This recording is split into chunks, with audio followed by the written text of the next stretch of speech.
Kumusta, future millionaires? Investing Brady here. Bago tayo mag-compute ng numbers, pag-usapan muna natin ang katotohanan. Maraming financial gurus ang magsasabi sa'yo, invest here, invest there. Pero alam nyo ba kung ano ang pinaka-importanting lesson na natutunan ko? 3 taon na ang nakakaraan, akala ko, ang galing ko na. May konting ipon sa stocks, may crypto, pero biglang nangyari ang triple whammy. Nasira ang laptop ko, nagkasakit ang aso ko, at biglang nag-reduce ng hours sa work ko. Ang ending, binenta ko ang investments ko ng palugi para lang may pambayad sa bills. Doon ko na-realize wala akong shield. One emergency, away lang ako sa paghihirap. Sa video na ito, ituturo ko sa inyo step by step kung paano itayo ang iyong financial first aid kit para hindi nyo maranasan ang puyat at stress na dinaanan ko. Magkasama tayo dito mga kabrady. So, ano nga ba ang emergency fund?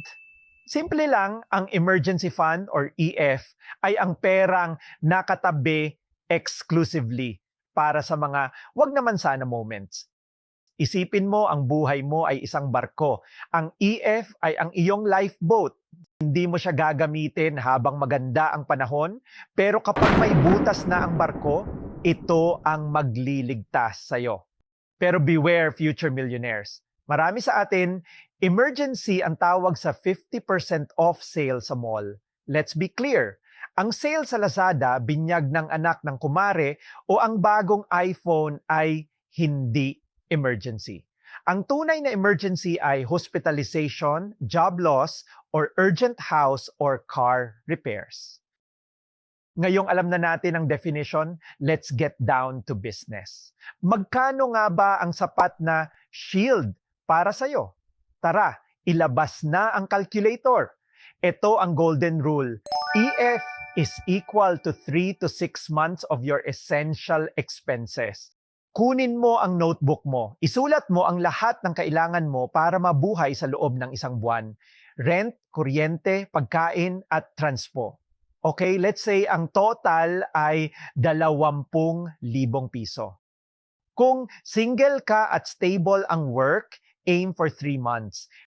Pero kung ikaw ay freelancer o may mga anak na umaasa sa'yo, go for 6 months.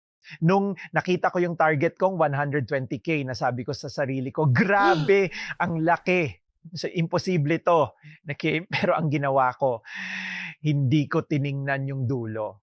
Nagfo-focus muna ako sa first 5,000. Isipin mo, parang kumakain ng higanting pizza, hindi mo pwedeng isubo ng buo. Slice by slice lang.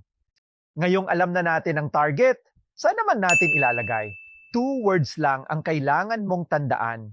Safe at accessible. Narito ang 2 main choices mo. 1. Digital banks. Ito ang favorite ko ngayon. Safe sila dahil PDIC insured up to 1 million pesos at ang pinakapanalo, mataas ang interest. Kaya habang natutulog ang pera mo, kumikita pa din siya. 2. Traditional bank. Safe din dahil PDIC insured. At ang strength naman nila ay ang physical presence. Kung kailangan mo ng mabilisang cash, madaling maghanap ng ATM sa bawat kanto. Ngayon, nahihirapan ka bang pumili? Paano mo malalaman kung alin ang para sa'yo?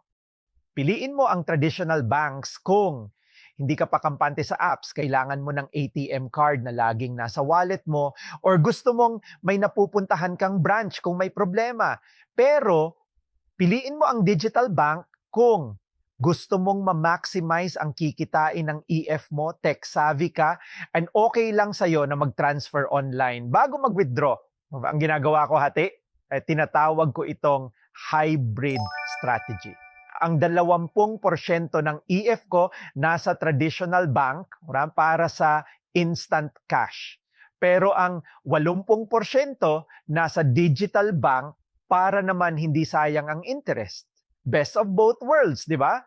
Pero kahit alin pa ang piliin mo sa dalawa, tandaan, i-separate mo ang account ng EF sa account na ginagamit mo pang gastos.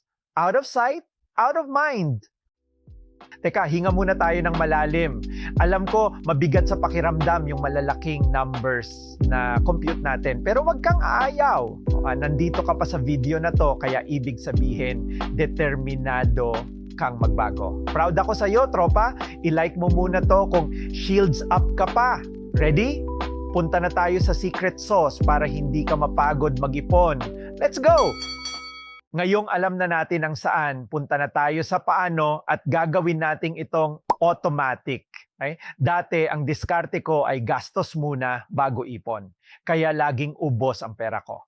Kaya hindi ko na pinagkatiwalaan ang willpower ko. Nag-set ako ng automatic transfer sa bank app ko. Tuwing sahod, kusanang nalilipat ang 1,000 piso sa EF account ko. Treat your EF like a bill you have to pay. Brady, paano kung maliit lang ang kaya ko? Tropa, okay lang yan. Kahit 500 o 200 lang yan, ang mahalaga ay ginawa mong automatic. In a few months, magugulat ka na lang na lumalaki na ang shield mo nang hindi mo namamalayan. Ngayon, ito ang reality check. Paano kung dumating na ang totoong emergency? Paano kung kailangan mo nang gamitin ang EF mo? Marami sa atin ang nakakaramdam ng guilt.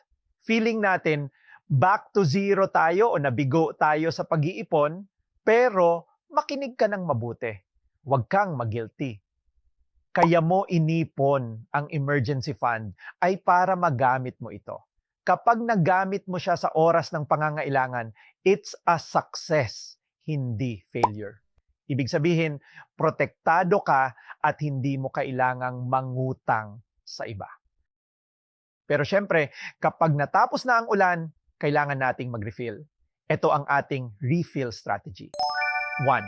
Pause other investments. Kung nag-i-invest ka na sa stocks o MP2, i-pause mo muna pansamantala. Unahin mong ibalik ang security shield mo. 2. Audit the emergency. True emergency ba talaga yon? Kung na-realize mo na medyo want lang pala siya, gamitin mong lesson yon para mas maging mahigpit sa susunod. 3. Refill mode. I-adjust ang budget sa susunod na 2 to 3 months. Iwas muna sa mga unnecessary expenses hanggang sa bumalik ang EF mo sa target level. Kapag puno na ulit ang EF mo, yan na ang green light mo para mag-invest ng todo. You are now playing the game of wealth from a position of strength.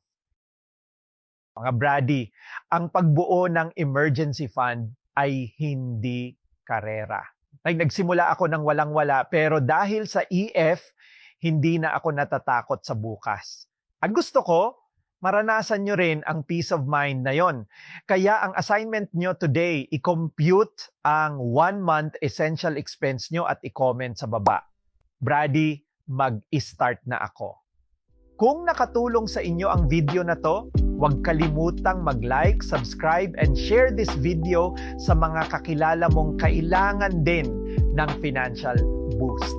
Ito si Investing Brady nagpapaalala, your emergency fund is your first step to financial freedom. Keep investing in yourself. Kita-kits sa next video.